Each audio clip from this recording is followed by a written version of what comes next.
No, actually, I named the characters after all the members of my family. Uh-huh. Yeah. My mom is Margaret. There's Marge Simpson. I have a younger sister, Lisa, younger sister, Maggie. There's no Bart. One episode was so controversial, Fox executives refused to air it, nearly banning it from television forever. And that's just the beginning of the bizarre secrets hiding behind America's longest-running sitcom. For over 35 years, The Simpsons has been predicting the future, breaking animation rules, and somehow surviving cancellation attempts that should have killed it in Season 1. What started as crude sketches drawn in 15 minutes became a cultural juggernaut that's outlasted empires, presidents, and pretty much every other show that's ever existed. Today, we're counting down 15 insane facts about The Simpsons that'll change how you watch Springfield's most dysfunctional family. From mathematical equations hidden in the background to the real house they built and immediately regretted. But before Homer says his next "doh," smash that like button and subscribe for more deep dives into the shows that defined multiple generations. Drop a comment with your favorite Simpsons quote because we're genuinely curious which lines stuck with you. All right, let's head to Springfield for number 15. Number 15. Matt Groening created The Simpsons in 15 minutes. Most shows take months of development and careful planning. The Simpsons, 15 minutes of panic sketching in a producer's lobby. Matt Groening was creating Life in Hell, his underground comic about depressed rabbits. Producer James L. Brooks wanted to turn those characters into animated shorts for the Tracy Ullman Show. Groening showed up ready to discuss contracts, then had a horrible realization in the waiting room. If he signed over Life in Hell, he'd lose control of his creation forever. So he made a desperate decision. He'd pitch something completely new, invented on the spot. He grabbed whatever paper he had and frantically sketched a family. He needed names fast, so he used his own family. Homer was his father. Margaret became Marge. Lisa and Maggie were his sisters. Bart was the only exception, an anagram of brat. The drawings were crude, barely recognizable as the characters we know now. But Groening walked into that meeting, pitched a family he'd invented 15 minutes earlier, and Brooks loved it. Those sketches became animated shorts on Tracy Ullman starting in 1987. They were weird, barely animated, working with almost no budget. But audiences responded. Fox saw potential, and by 1989, The Simpsons got a primetime slot. A billion-dollar empire, 36 seasons, over 750 episodes, a feature film, theme park attractions, and merchandise worth more than several small nations. All because Matt Groening panicked in a lobby and started drawing his family as cartoon characters with overbites.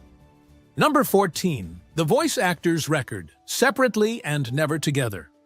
Most animated shows record, with the full cast gathered around microphones, playing off each other's energy, laughing between takes. That ensemble chemistry makes performances feel alive. The Simpsons doesn't do that. Every voice actor records alone in a soundproof booth with just the director and engineers. Dan Castellaneta voices Homer in complete isolation. Julie Kavner records Marge by herself. Nancy Cartwright does Bart with nobody else in the room. They never hear each other's performances until the episode is assembled.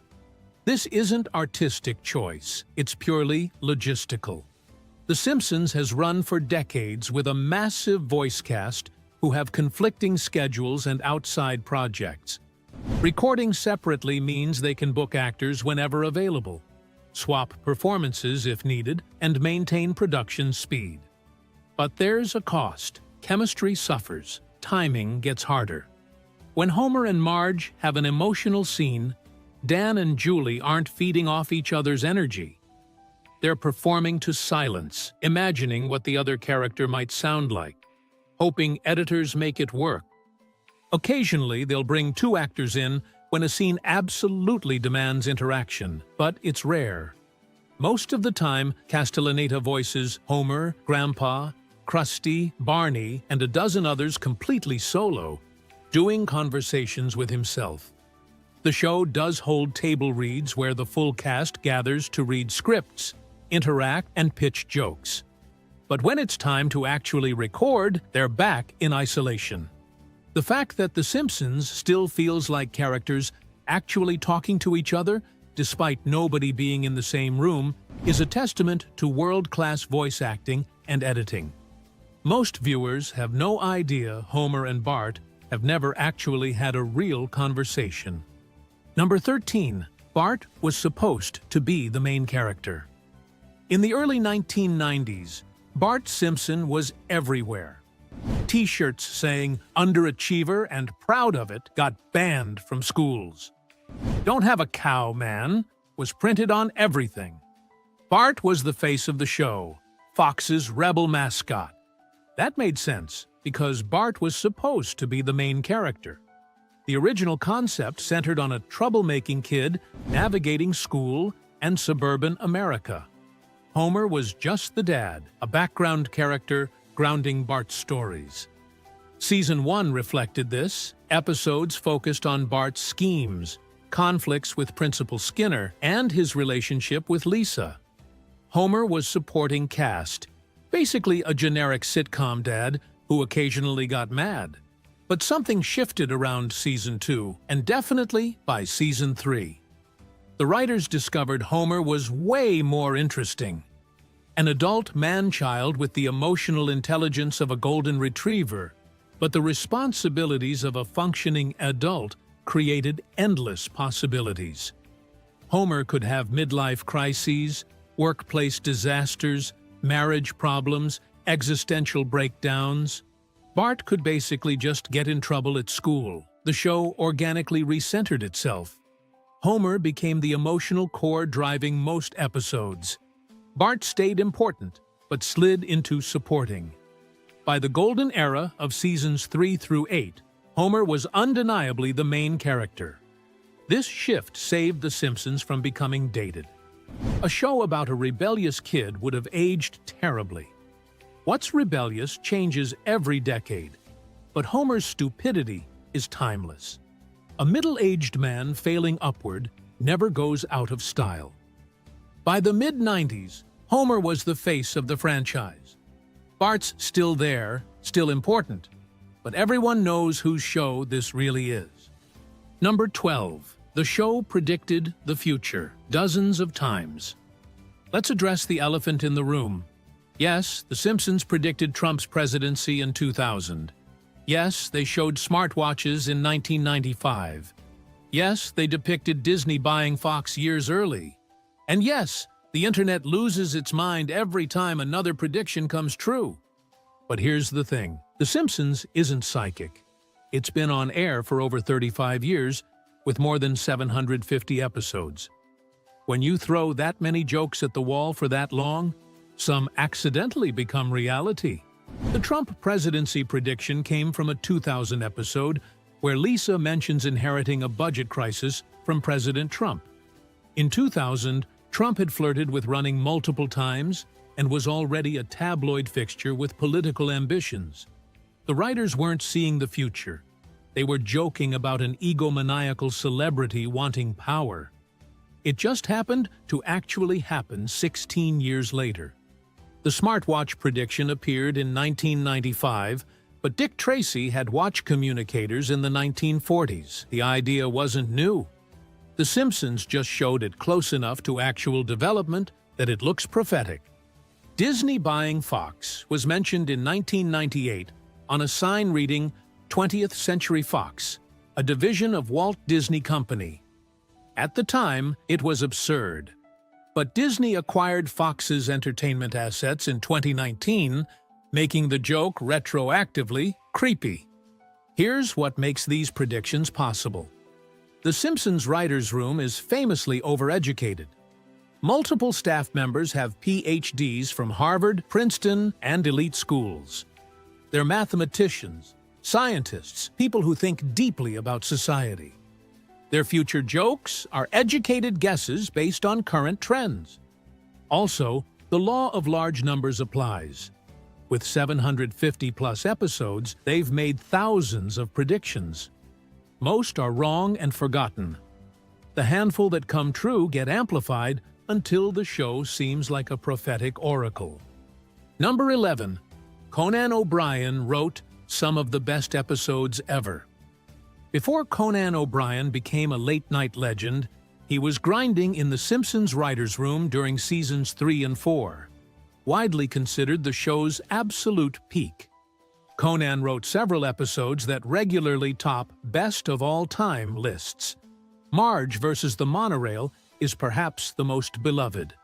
A con man voiced by Phil Hartman, a musical number parodying The Music Man, Homer as monorail conductor, and jokes that land perfectly on every level, from visual gags to sophisticated satire.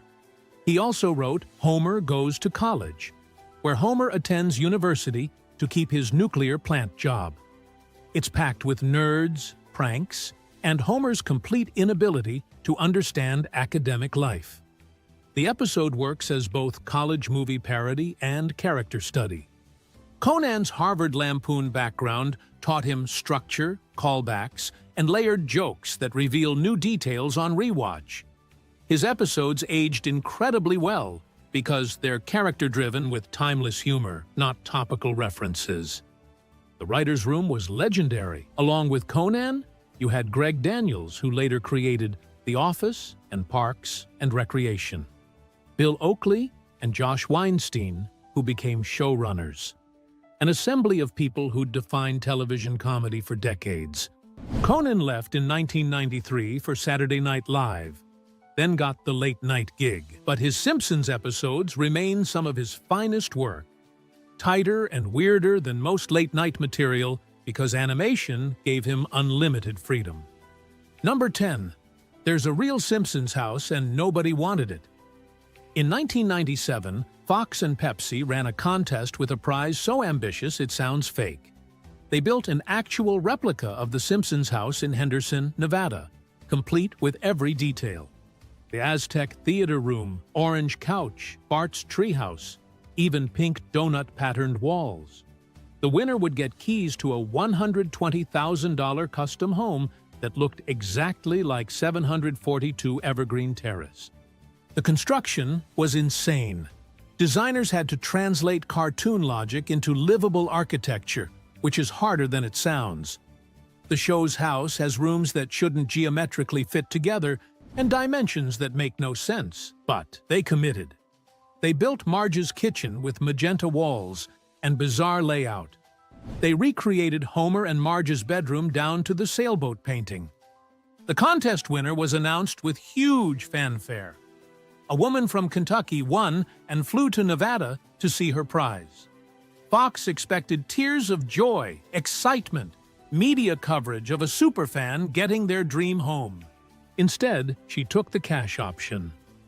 Fox had offered $75,000 as an alternative, and the winner looked at this cartoon house in the middle of Nevada and said, "No thanks." Can you blame her? Moving to Henderson to live in a cartoon set piece isn't practical. The resale value would be a nightmare. Fox was stuck with a fully built Simpsons house nobody wanted. They tried selling it, but the market for homes decorated like a 1990s animated sitcom was limited.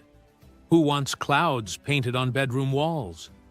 Eventually, they gutted the interior, repainted everything to normal colors, and sold it as a regular house. Somewhere in Henderson, there's a house that used to be an exact Simpsons replica, and current owners probably have no idea. Number 9. Homer's voice physically damaged Dan Castellaneta. Dan Castellaneta has voiced Homer Simpson for over 35 years, and that decision has done permanent damage to his throat. Homer's voice is based on Walter Matthau, that gravelly, strained quality that sounds like a man who's been yelling for decades. To create that sound, Castellaneta has to strain his vocal cords in ways they're not meant to be used. Now, multiply that by hundreds of episodes. thousands of lines, decades of screaming "Doe" at maximum volume. Recording sessions where Homer has emotional breakdowns, gets angry, shouts at his kids, or has extended rants about donuts. Castellaneta's throat has taken an absolute beating. He's admitted in interviews that he has to do extensive vocal warm-ups before recording sessions. He can't just walk into the booth and start talking like Homer. His voice needs preparation, specific exercises to avoid further damage, and careful monitoring to make sure he doesn't blow out his cords completely. And Homer isn't his only character. Castellaneta also voices Grandpa Simpson, Krusty the Clown, Barney, Groundskeeper Willie, Mayor Quimby, and dozens of others. Each one requires a different vocal technique, different strain on his throat. On any given recording day, he might cycle through 10 different voices, each one demanding something different from his vocal cords. The show has made Dan Castellaneta wealthy and famous, but it's also cost him his natural voice. Number 8. The show almost got canceled after Season 1. The Simpsons is now the longest-running American sitcom in television history. But after Season 1, Fox executives seriously considered pulling the plug. The animation was rough, the tone inconsistent, and several episodes were borderline unwatchable. The production process was a disaster. Animation was done overseas by studios that had never worked on American television. Quality control was non-existent.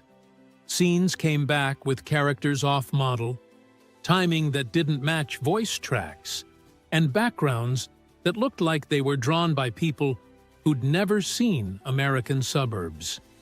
The Season 1 finale, Some Enchanted Evening, was supposed to be the show's big statement piece. Instead, when animation came back, it was so bad they couldn't air it. They had to completely redo the entire episode, delaying it and burning through budget they didn't have. Critics were mixed. Some appreciated the satirical edge, but others thought it was crude, ugly, trying too hard. Ratings were okay, but not spectacular. Fox's gamble on primetime animation looked like it might not pay off. But Season 2 changed everything. Animation improved dramatically. Writers found the show's voice, balancing heart with satire. Episodes like Bart the Daredevil and Dead Pudding Society showed what The Simpsons could be. Homer became more than a generic sitcom dad. The supporting cast felt like a real community. By Season 3, the show was a cultural phenomenon. Bart Mania was everywhere, merchandise dominated, and Fox realized they had something special. The same executives who'd considered canceling it were now building their network around it. 36 seasons later, The Simpsons has outlasted almost everything, but it nearly died after one season. Sometimes survival is just making it to Season 2. Number 7. The show invented words that entered the dictionary. The Simpsons hasn't just influenced television. It's literally changed the English language. Multiple words that originated as throwaway jokes in the writer's room are now officially recognized in dictionaries. The most famous is "doe." Homer's exclamation of frustration has been in the Oxford English Dictionary since 2001. It's listed as an interjection expressing annoyance at one's own stupidity or misfortune. The Simpsons didn't invent the sound, but they made it a recognizable word with specific meaning. Then there's meh. The expression of indifference became widespread after The Simpsons used it repeatedly. While there's debate about whether the show truly originated it, they definitely popularized it to the point where Merriam-Webster added it in 2008. But the best examples are embiggen and cromulent, two completely made-up words from a 1996 episode. In Lisa the Iconoclast, a teacher mentions that a noble spirit embiggens the smallest man, and another character responds that embiggen is a perfectly cromulent word. Both words are nonsense, invented by the writers specifically to sound like real words while meaning nothing. Except now, they kind of are real words. Embiggen has been used in academic papers, scientific journals, and even Marvel Comics. It means to make it bigger or more powerful. Cromulent means acceptable or adequate. They started as jokes about how people pretend to understand words they don't actually know. And now they're legitimate vocabulary. The writers love linguistic humor. They're constantly playing with language, creating phrases that sound official but are completely absurd. Sometimes those phrases escape the show and enter common usage. Number 6. Michael Jackson secretly voiced a character. In 1991, The Simpsons aired Stark Raving Dad, an episode where Homer ends up in a mental institution and meets a large white man who thinks he's Michael Jackson. The character talks like Jackson, acts like Jackson, and even writes a birthday song for Lisa that sounds suspiciously like something Jackson would create. That's because it was Michael Jackson. The biggest pop star on the planet secretly voiced Leon Kompowski, credited under the pseudonym John J. Smith. Jackson was a massive Simpsons fan and called the producers asking to be on the show. They wrote an entire episode around him. But there was a problem. Jackson's record contract prevented him from recording music for other companies without permission. So while Jackson voiced all of Leon's dialogue, he legally couldn't sing the Happy Birthday Lisa song he'd written for the episode. They had to bring in a sound-alike Kip Lennon to perform the musical moments while Jackson did the speaking parts. The episode was huge. It became one of the highest-rated Simpsons episodes ever. And fans loved the weirdness of Homer befriending a Michael Jackson impersonator who might actually be Michael Jackson. The ambiguity was perfect. For decades, Stark Raving Dad was considered one of the show's best celebrity appearances. But then 2019 happened. After the Leaving Neverland documentary reignited serious allegations against Jackson, the show's producers decided to pull the episode from circulation completely. It's effectively been erased from the show's official canon. This created a weird situation where one of the most famous Simpsons episodes now exists in a strange limbo. You can't watch it legally, but everyone knows about it. It's become a lost episode, which ironically makes it more infamous than it would be if it were still available. Number 5. Springfield's location is deliberately impossible to determine. Every Simpsons fan has tried figuring out which state Springfield is in, and every fan has failed. That's because Matt Groening designed it to be unsolvable. The show deliberately drops contradictory clues. Springfield has bordered Vermont, Ohio, Nevada, Maine, and Kentucky in different episodes. That's geographically impossible, but the writers don't care. They're actively messing with anyone trying to map it.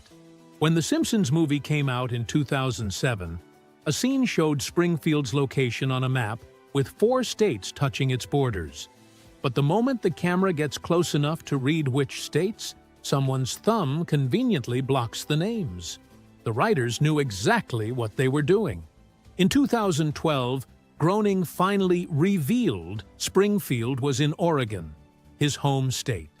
Fans celebrated having an answer, except the show immediately contradicted this in subsequent episodes. It was never meant to be taken seriously. The name Springfield was chosen because it's one of the most common city names in America. Almost every state has one. It's intentionally generic, the least specific name possible. The brilliance is that it makes Springfield universal. It's not a real place, so it can be every place. Viewers from Ohio can imagine it's their Springfield. People in Massachusetts can claim it. The show belongs to everyone because it's nowhere specific. The mystery is better than any answer. By keeping it ambiguous, Springfield exists in a fictional space everyone can claim. It's a running joke that's lasted 35 years and will never be resolved. Number 4. Steamed hams became one of the internet's biggest memes. In 1996, The Simpsons aired 22 short films about Springfield, an anthology episode with vignettes about Springfield residents. One segment, under 4 minutes, featured Principal Skinner inviting Superintendent Chalmers for lunch. Skinner burns the food, panics, buys fast food, and tries passing it off as his own cooking while his kitchen catches fire behind him. The segment is called Steamed Hams, named after Skinner's absurd claim that he calls hamburgers steamed hams, despite nobody ever using that term. The whole scene is awkward, absurdist, perfectly capturing Skinner's desperate need to appear competent while everything falls apart. For 20 years, this was just another Simpsons scene. Then, around 2016, the internet discovered it and lost its collective mind. Suddenly, steamed hams became a massive meme phenomenon. Thousands of variations, remixes, and edits flooded YouTube. People recreated it in different art styles, languages, genres, versions done as horror films, anime, 8-bit video games, Renaissance paintings.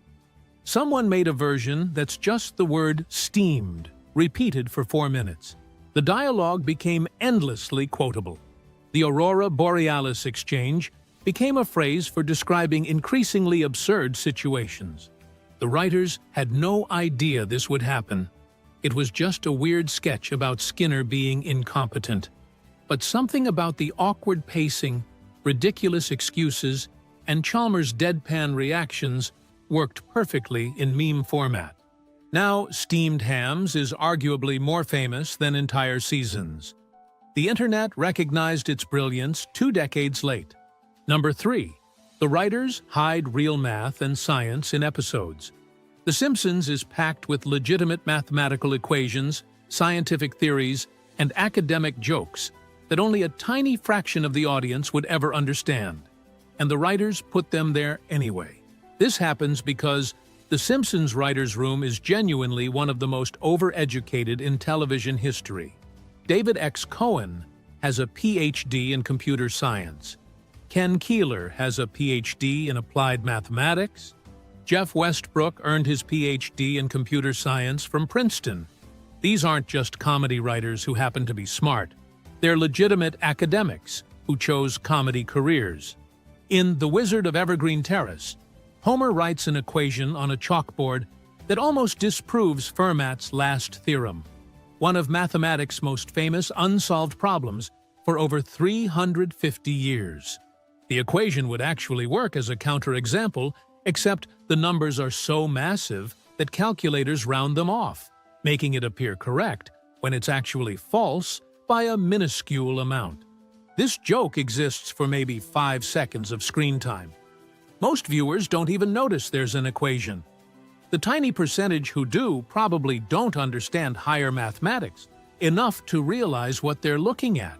But the writers put it there because they thought it was funny. The Treehouse of Horror 6 segment, where Homer enters the third dimension, contains real mathematical references. A baseball episode featured sabermetrics years before Moneyball made it mainstream. There's even a book called The Simpsons and Their Mathematical Secrets by Simon Singh, cataloging all the hidden math. It's a full-length book about mathematics in a cartoon sitcom. The beautiful part is these jokes don't alienate regular viewers. If you don't notice the math, episodes still work. But if you catch them, there's an entire additional layer. The Simpsons is simultaneously a show for everyone and a show for people with advanced degrees. Not many programs can pull that off. Number 2. Fox almost banned an episode for being too controversial. Fox has tried to censor The Simpsons multiple times over its 35-year run, but one episode in particular almost got permanently banned before it even aired.